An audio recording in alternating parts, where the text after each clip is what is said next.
welcome back my YouTube channel.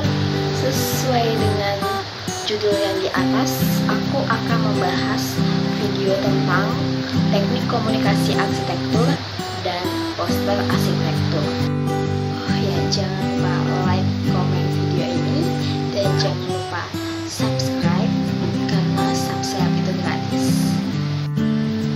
Nah, sebelum lanjut ke videonya, yang belum kenal aku, yang belum nonton video-video aku sebelumnya, perkenalkan, nama aku Angelina Penasi Toding dari Prodi Arsitektur Universitas Pulau Warman tahun 2020. Nah, sekian video singkat dari saya. Video kemudian perkenalan singkat dari aku. Mari kita simak video berikut ini. Assalamualaikum warahmatullahi wabarakatuh. Di sini saya akan menjelaskan apa itu teknik komunikasi arsitektur. Nah, definisi dari komunikasi adalah suatu proses ketika komunikator menyampaikan stimulus dengan tujuan atau membentuk perilaku orang lain atau khalayak. Merupakan pengertian dari pengertian jenis dan lain-lain. Nah, unsur-unsur komunikasi yaitu yang pertama, sumber atau source merupakan pihak yang menyampaikan pesan. Yang kedua, pesan atau message merupakan informasi atau stimulus. Yang ketiga, saluran atau media atau channel merupakan alat penyampaian. Yang keempat, penerima atau receiver merupakan penerima pesan atau sasaran. Yang kelima, efek atau efek merupakan afektif, kognitif, dan koordinatif.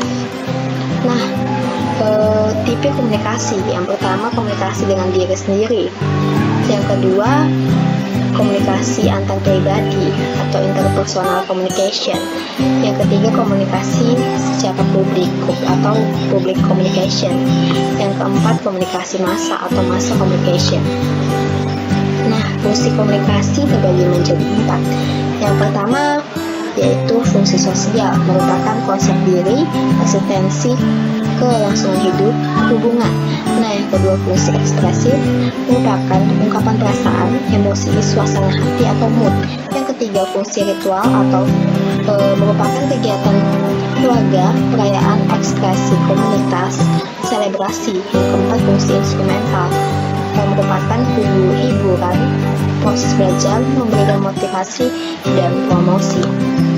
Nah, media cetak, media komunikasi terbagi menjadi 2, media berdasarkan jenisnya dan media berdasarkan bentuknya. Sedangkan media berdasarkan jenisnya juga menjadi 2, terbagi menjadi 2. Yang pertama media cetak, yang kedua media elektronik.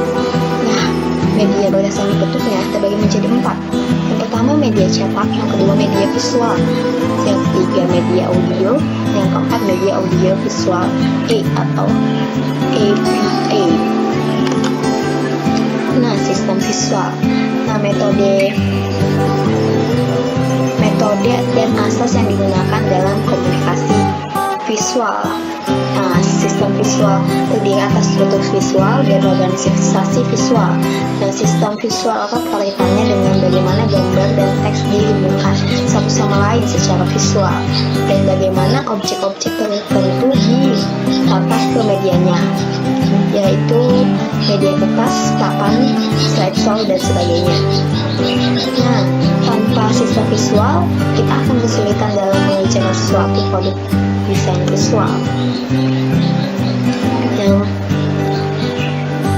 selanjutnya adalah struktur visual. Yang pertama itu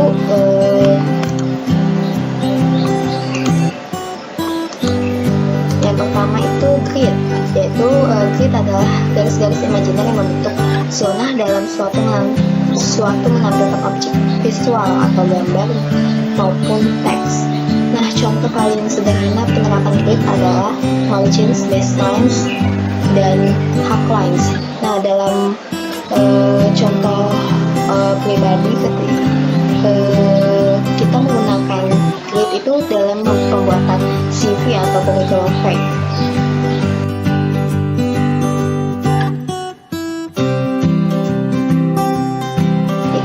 Dan argumen atau sejajaran.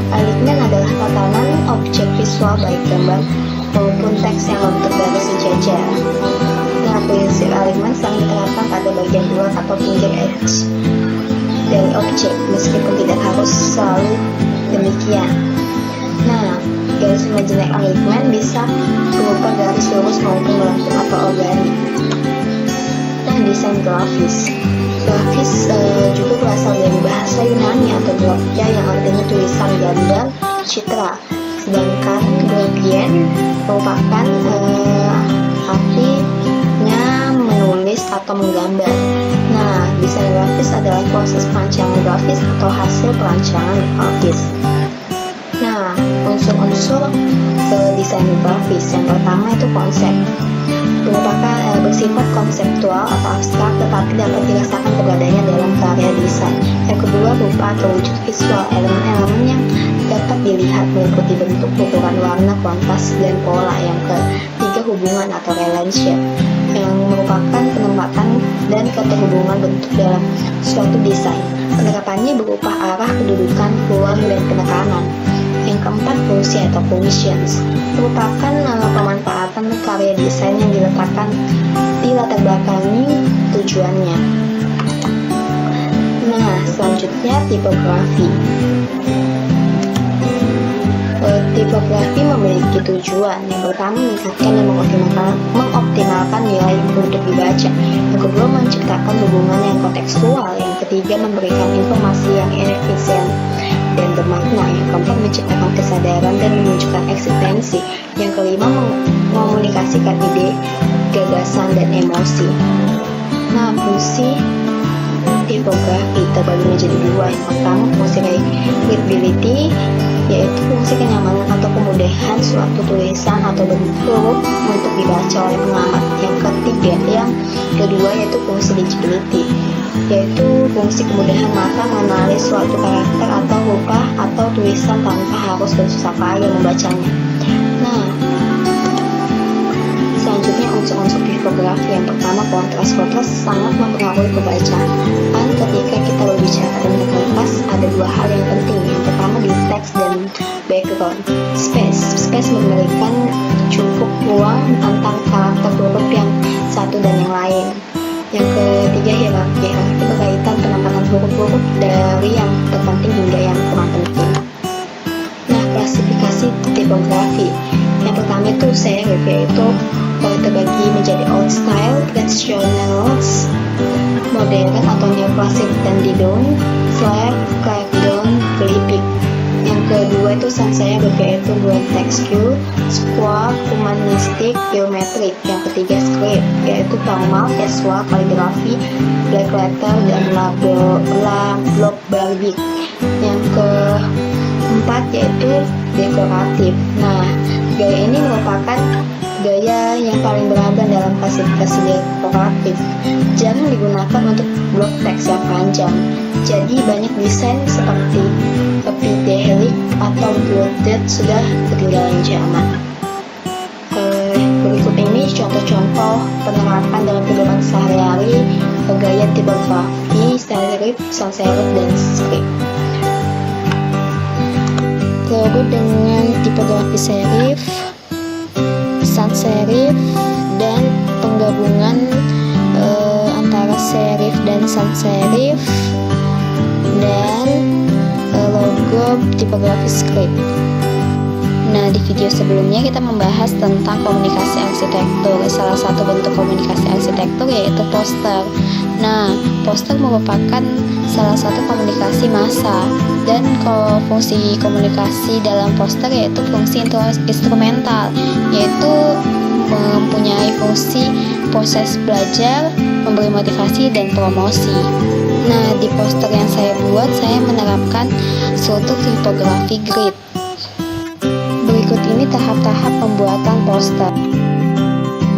Saya membuat poster tentang Haider Aliyev Cultural Center, yaitu bangunan yang dibangun oleh Zaha Hadid. Dalam poster ini saya memasukkan side plan, denah, potongan AA, dan potongan BB. Dan pada tulisan saya menerapkan tipografi script dan serif, dan pada judul saya menerapkan tipografi script. Pada penjelasannya, saya menerapkan tipografi serif.